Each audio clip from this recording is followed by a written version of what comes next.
Welcome back to Project Ozone 3 KAPPA mode, and today we're going to be carrying on with blood magic and getting into rituals, and it is, as the time of recording, if we have a look here, yep, happy Halloween, so hopefully you're enjoying that, or in fact, maybe by the time this video comes out, you'll already have enjoyed that. Anyway, so I've been producing some more stuff, and you can see here I've got, so this is tier 1, tier 2, tier 3, and technically tier 4, but I don't have the corners yet.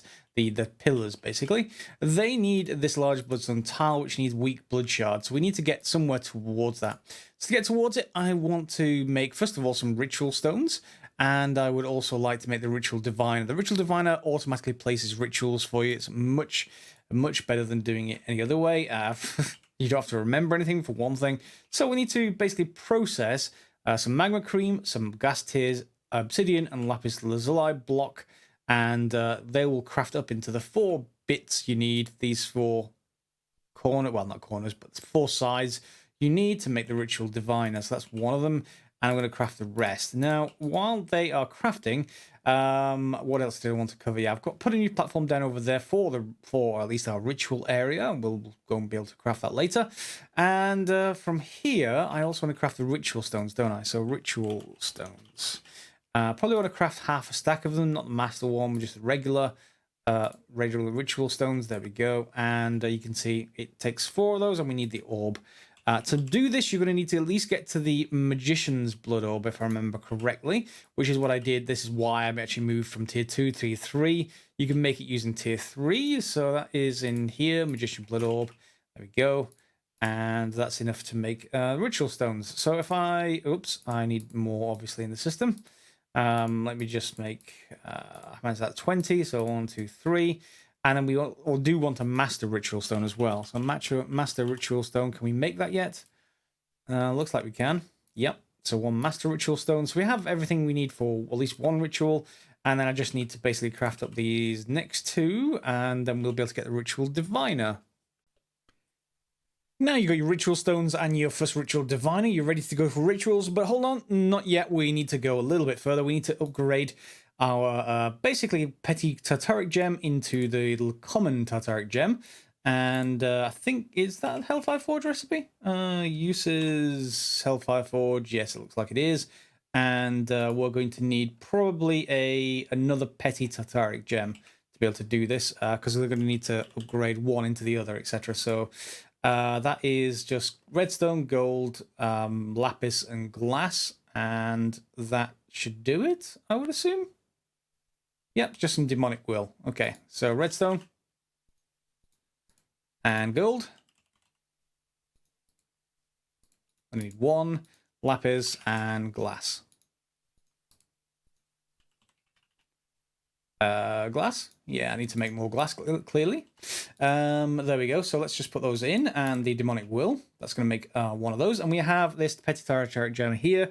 To fill this up, go and take your sentient sword with this in your inventory and go into the hunting dimension and chop some stuff. And there we go. So that can go in there. These can get taken out, and then these can get put in. And then I need to put that over there. This over here, and it should craft everything up into the next tier. Like this. Okay, so now we have that. We now have a small and a lesser, and now we need a common. So we need to carry on going killing stuff. We will get to passive stuff pretty soon, but we do actually need to get at least a common to be able to do that. I should note you can hold the small one and shift right click, and you will basically move it all over into the lesser one. So if you want to move stuff backwards and forwards, you can exactly do that. That's not a problem. So don't worry about having to move stuff around. And going up to the common tier, you're going to need an imbued slate, which is the 3rd tier of slate. So you have to put it back in your blood altar, and that will cost you like 5,000 life points, and you'll get the common Tataric Gem. And if you want to go up any further, you're going to want to basically donate everything into the common, and then get back up to, I don't know, 256 or whatever it actually is needed for the minimum. What's the minimum in this? It needs 240, and then it drains 50 out of it. So if you want the rest, you're going to have to go and do that again. You have to basically upgrade 2 at a time. Well, 1 then the other, and 1 then the other, etc. Okay, so we're now up to common Tataric Gem, which can be used for a bunch of things, one of which is the reagent that I'm looking for. I can never remember the name. Binding reagent, there we go. So it needs 400. It only drains 10, but you just need a bunch of common ingredients and you get this binding reagent. The binding reagent, you go through a alchemy array, and you can basically turn it into a bound blade, and the bound blade is the thing that gets us the weak blood shards that we need to get on to a little bit further. So I need to go and kill some more things and get the next thing, the reagent, basically. With that done, hopefully the manual part of this whole mod is out of the way. You need to craft some arcane ashes in your Hellfire Forge. Right-click it on the ground. You need to make one of them. Right-click it on the ground, you end up with this, and then you have to click it with 2 items. I think it's the binding reagent, then a diamond sword. I'm going to guess at, so let's put that in. That's 1, and that's 2, and it rotates. And that should actually craft what we're looking for, which is the bound blade. Hopefully. This used to be a ritual binding, but it got updated in 1.8, I think, to need this process. So, yeah, just have to wait for that to pop out. And there it is. So we've got a bound blade, and this then lets us basically go and get some weak blood. Blood shards? Yes, blood shards. Let's just go with the hunting dimension. And let's see whether that actually works or not. And then there's an activated form of bound items and a non-activated form. The activated form, I think, takes blood from your life network. So, yeah, I'm not going to worry about that just yet. I just want to see if this actually works. So, I hit you and hit you again. There we go. It's not very large. Do we get anything? No. Can we activate it? Yep. There we go. So there's the bound blade from its prior form. You can change between the two. Okay, so let's go and hit things with this. And hit again, and hit it again. There we go, we got a weak blood shard. And I think once you have one of them, you can duplicate them. Let me just see if that recipe is still the same. So, reuses. Can you actually do that? Well, you can certainly get to the Master Blood Orb once you've got that. We're going to need more than one. No? Alchemy table, maybe? No, I thought you could duplicate them. Anyway, it's not too much of a problem because that was what made the large bloodstone tile, which lets us get to the tier 4 altar. So I'm just going to get a couple more, and then we should be ready to upgrade to tier 4. Those in turn let us make these bloodstone tiles, and these are the ones we need for here. So we want to basically go at 4, and then place the bloodstone tile, and that gets us to essentially tier 4. So we should now be able to make the next blood orb up. So let's take a look at the blood orb. In fact, let me just get the one out of the system. Blood orb, the magician one. So, yep, we want the other one. So, blood orb. Is it the master one next? Yes, it is the master one. So we want a weak blood shard and 40,000 life points. Now, of course, without capacity runes, this cannot hold 40,000. However, if you're able to keep up with the amount of blood you need to donate, life points you need to donate, then it's not so much of a problem. But it is still a bit of a trial. So let's see if that actually works. It's probably going to drain life at a huge rate, and this is why having the extra hearts that I do have is worthwhile doing before you get to blood magic. It's less of a pain that way. Also, I have the regen 3 effect from the quest system, so having that as well is pretty good, and hopefully this completes. Just about, let me tell you. Let me tell you, if I didn't have these extra hearts and the regen effect, that would not have completed. But as it is, we now have a Master Blood Orb, which can be used in a whole bunch of different recipes, of course, just like the other orbs, and very much useful. So we have now tier 4, which means we can make a few other things. One is a weak activation crystal can be made with a tier 3. That's, again, for rituals, so you are going to want one of those as well. That does mean we need to basically craft another one of those Lordic stones, but that's why I crafted 2 last episode, so you have another one available, and then, you know, bits and pieces around that. So that's not something to be too concerned with right now. So we've got a number of bits and pieces we're going to need. One of the things we do need from tier 4 is the upgrade to that ritual diviner that I made at the start of the episode. That just needs a block of coal and a bunch of life points. So I'll dump that in there, and you need 2 of them, so 2 blocks of coal. There we go, there's one. Whoops, let me get rid of the obsidian for a second. And you're also going to need a couple more slates upgraded to the 4th slate, the demonic tier. So I need a couple of those, and they're going to get upgraded twice. So let's just put them in. And it's going to take 15,000 life points to get to the 4th tier. So bear in mind, you are going to need to have enough life points to be able to do that. That's nowhere near as bad as the Master Blood Orb, but it is still a significant amount for you to do at this point in the pack. So yeah, we're still on self-sacrifice, of course. So there's the 3rd tier. And again, you would just put 4th tier in, and now you're sort of consuming a huge amount of blood. If you don't know how blood altars work, by the way, it is comprised of 3 tanks. There's this main one that you can see and 2 that you can't. The 2 that you can't determine how easily you can pump blood into the altar and how easily you can pump blood out of the altar. And that is going to be very, very important when we get to the other altars and getting basically a consistent, unlimited source of blood, which we're going to do, essentially. So having that available, it'll be good, but we can't really see those other tanks at the moment. They don't matter too much because I'm just standing here with my sacrificial dagger, but yeah, just worthwhile mentioning. So yeah, we'll get those upgraded, and that's one of them. Do we actually need 2 of those? We do need 2 of those, and the original Ritual Diviner. That'll give us access to more rituals, including the ones that we really want to switch over to sacrifice. That's now done, so we should be able to craft the upgrade of this. So we've got 2 of those, one of you, and then I need to get the Ritual Diviner, so my backpack, there we go. And you give me the upgrade, thank you very much, the Dusk version. And then we should be able to basically click through a whole bunch of different ones. So is there any in here that I recognize that is new to this one?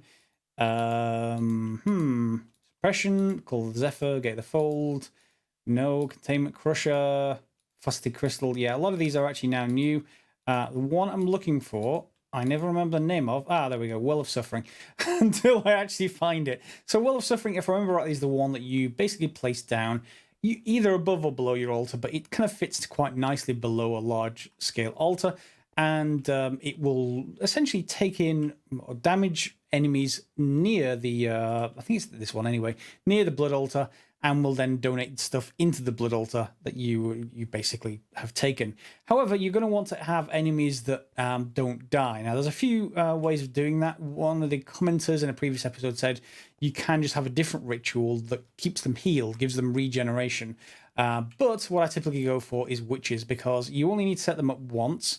And once you've spawned enough of them, using this mob imprisonment tool I go and grabbed from the hunting dimension, once you've spawned, I don't know, 10 or 20 witches, they will heal themselves quite happily without you needing any more rituals, and you can just keep them in a box nearby to your main altar, or in a few altars, in fact, once we get going. But I think 2 of them will probably need one of these, and the other one can be left without them. But yeah, we'll see whether we get to that at the end game.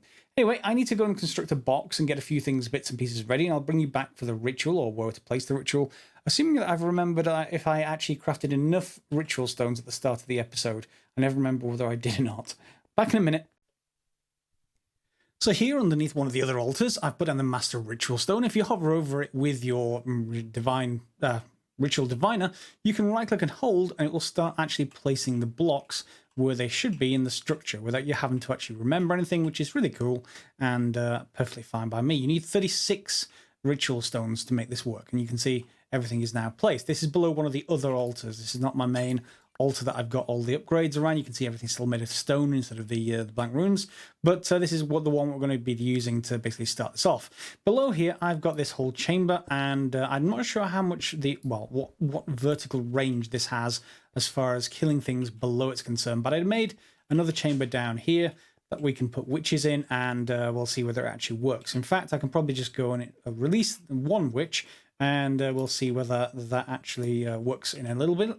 We do actually need to activate it, however, and that does take 50,000 life points in your network. So if you, what you're going to need to do is just basically fill your network up by putting your blood orb inside your altar and then waiting for it to drain, and you can use your divination sigil to see how much you've got. I've got 51,350. That should be enough, I hope. So let's get this activated. If I have what I need. Oh, I need to go and craft one of these, don't I? Yeah, so lava crystal, weak activation crystal, activates low-level rituals. I'm not sure. Is this a low-level ritual? Activation crystal, there's multiple tiers. Awakened. Okay. That needs Archmage or Archmage, whichever one you want to say, and creative. So not sure whether that's the case, but Archmage needs a tier 5 altar for us to actually do that, and 80,000 life points to make that. I'm kind of hopeful I don't need to do that, but we'll see whether it activates or not. I'm going to go and craft the small one anyway, and we'll see what we get to. So we now have a lava crystal, which I just made, and that will basically absorb all of the license essence in this blood altar.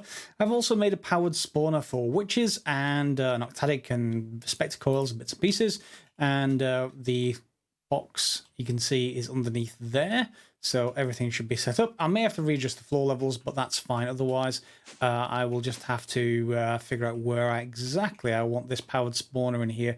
Probably just connected to the roof, I think. But I do actually need some way of disconnecting it and reconnecting it, so I'll have to dig down to make sure that doesn't actually happen all the time. Active with signal, that's fine. I'll put a lever on top of it. Spawning witches is fine, and let's put that in, and then that is powered, so that's going to power up, and hopefully it will only spawn at its own level or below and won't pollute the chamber above where I've got all of this going. So if this is in range, it'll start damaging witches. If not, I'll just move this floor up, the bottom floor up, and they'll be in range then to use this. So back to the weak activation crystal. Has it actually crafted? It looks like it may have. Yep, this should be empty because it takes exactly 10,000. And there we go. So we need 50,000 life points, and that should activate it if this weak attunement crystal is enough. If not, then we'll have to go somewhere else. So let's just get you. A rush of energy flows through the ritual. Okay, and if I grab my divination sigil, yep, I've dropped a whole bunch. Oh, I thought it was going to be 50,000. It's only 40,000. It looks like. So this thing should now start filling up the blood altar above when it can find mobs in range to damage. Okay. So that means I need to have mobs in range to damage. So let's just turn you on. Whoops, that's not a pick. I'll move the pick. There we go. And I'm going to probably put a couple of lights down there just to make that nice and lit up down below.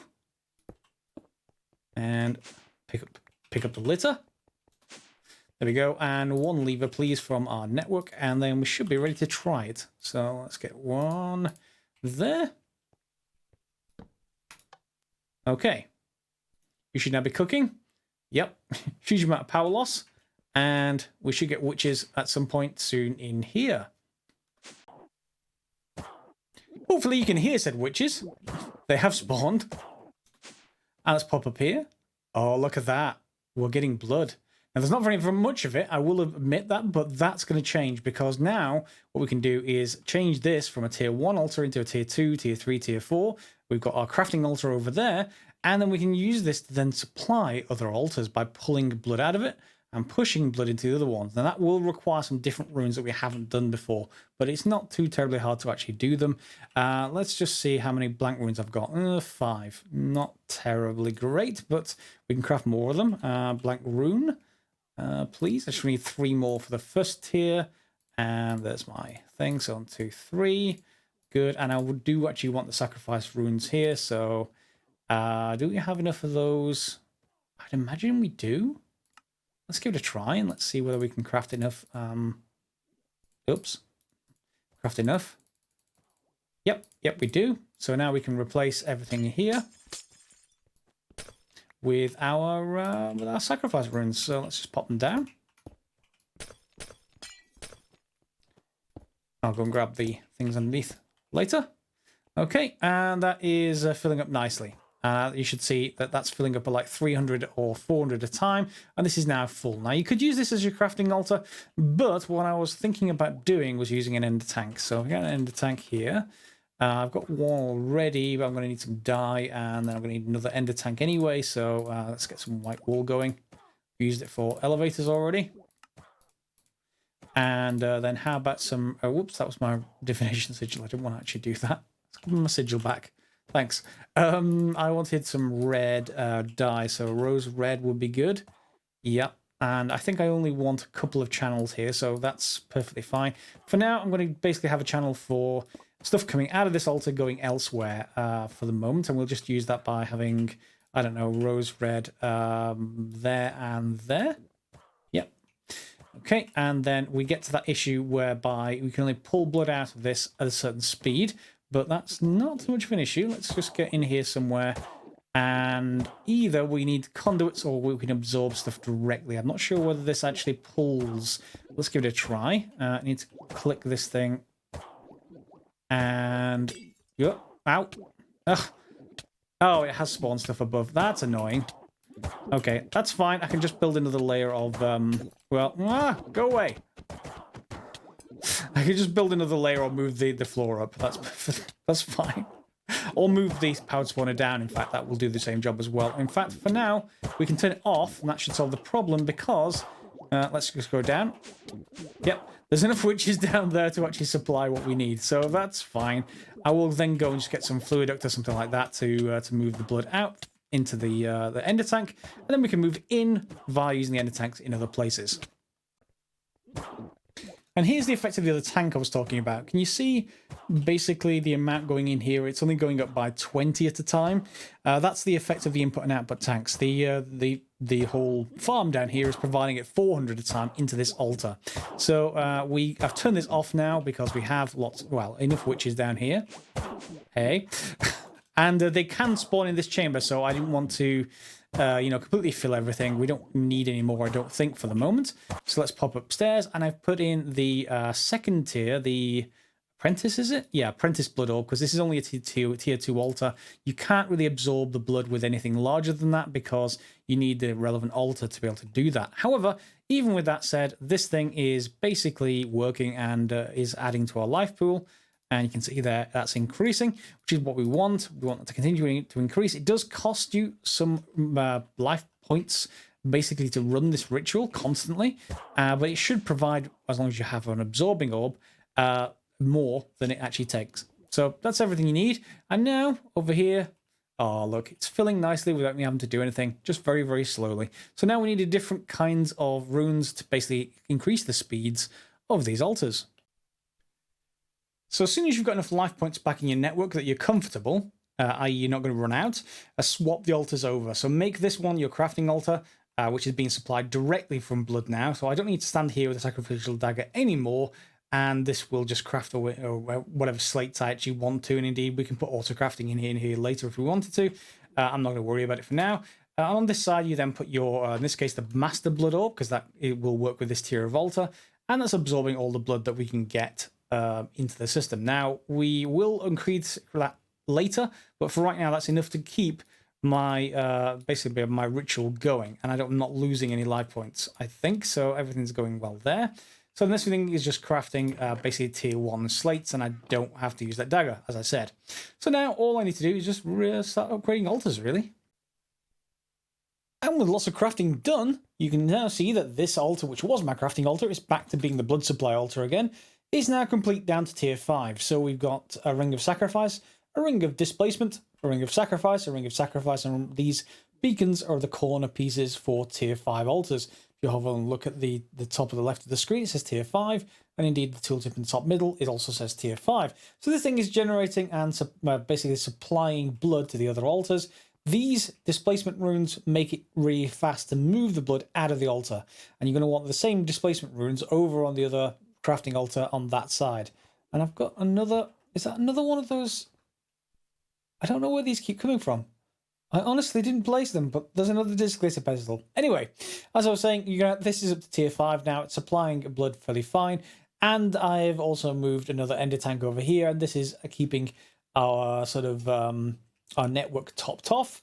It is pretty much 620,000, and it's not really moving very quickly either way. I need to basically increase this altar's displacement, but we don't need to worry about that just yet. And then onto the crafting altar itself, which now is speed runes for a ring, displacement runes, again, the same number as that, so it basically flows into this one. And then another ring of speed runes, and then this tier 5 section I haven't actually built out yet, but with this already, we should be able to basically craft stuff pretty fast. So I've got some imbued slates here. The next step up for this altar is not so much more speed. We can keep on doing that on tier 6 or something, but not so much speed, so much as capacity. This thing still has 10,000 capacity. We want to be able to craft an awful lot into it without any problems. So to increase that capacity, you've got two options. There is a rune of capacity, and there's a rune of augmented capacity. They do not stack in any way. Rune of capacity increases it by 2,000 per rune that you put down, which is great. Even better, if you have lots of them, and only if you have lots of them, is the augmented capacity. Now, they are upgrades from runes of capacity, which means I can ignore this for now, just use the regular ones and upgrade this as and when I have lots of demonic slates. These ones require a lot of buckets, which means I've got to have to get the system to make me a lot of iron plates, but they will let me make capacity runes. Capacity runes, again, should increase it by 2,000 each time. The augmented ones, I think it's 1.2 or something like that, times the previous amount, but they do multiply with each other. So all these stack together, but they don't stack with each other. They're two different types. So to get started, go with the regular capacity ones, and then upgrade everything to the augmented ones when you're ready to.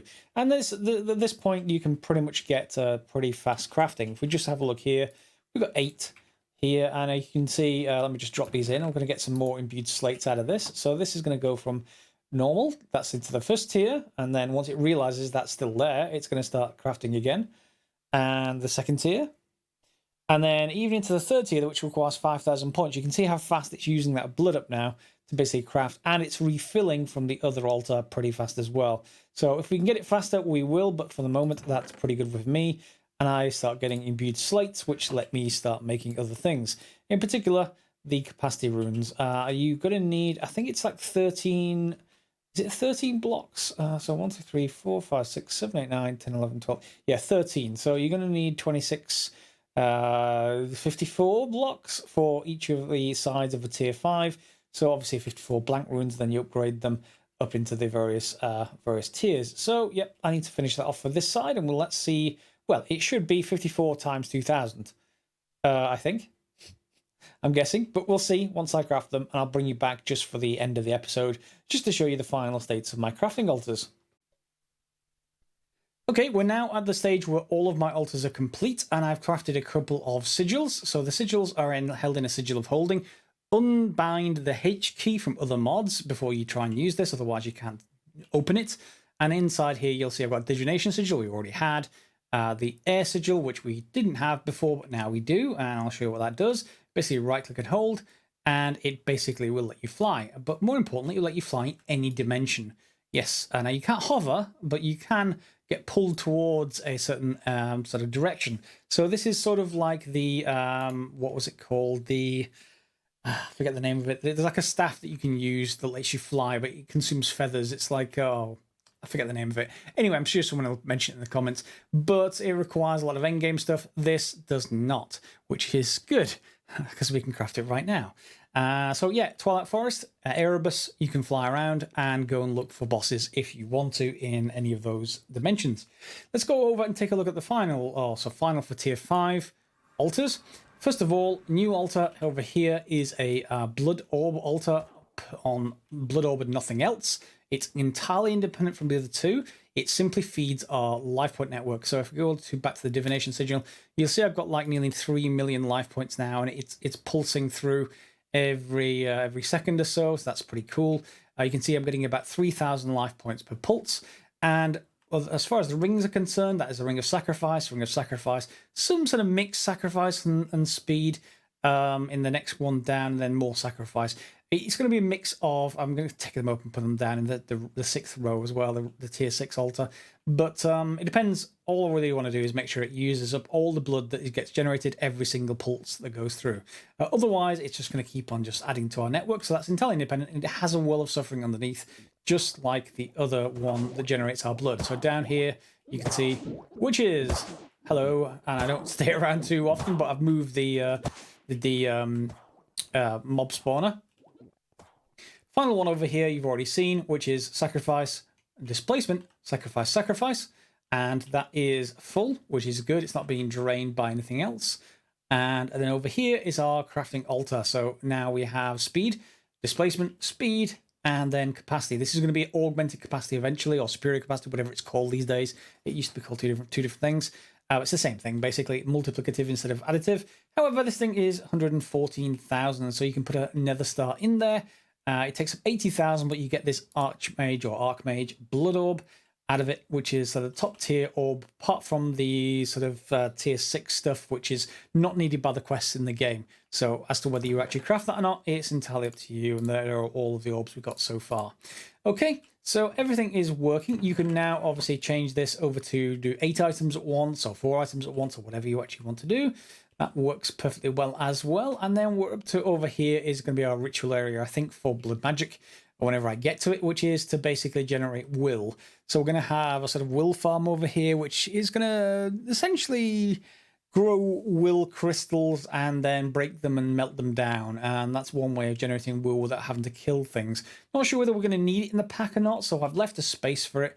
But the main thing is the Well of Suffering as far as, you know, just sustainable passive blood magic. At this point, we don't need to ever kill anything again with any of those, or indeed slice ourselves with the sacrifice dagger. So I'm pretty much good for this episode, I think. I think we've got a fairly far good amount of progress in one mod, which is blood magic. We're not going to need to just concentrate on blood magic alone for any more episodes. So if you wanted to break from it, here it is. However, if there's any items that you want to see in from blood magic that is overpowered for everyone else who wants to play through, do mention them in the comments down below. I will take a look through myself to see if there's anything. Nothing as good as the old bound armor from 1.7, unfortunately, but there is the sentient living armor. They're not terribly great. Sentient armor is just like diamond armor, pretty much, bit better perhaps, but diamond armor. Living armor, on the other hand, is an armor that you can wear, and depending on what you do in the armor, like if you run around a lot, you get speed. If you fight a lot, you get tougher. It's sort of configurable that way in that you can then redeem that back into sort of items that you can then reapply to craft the right kind of armor for you.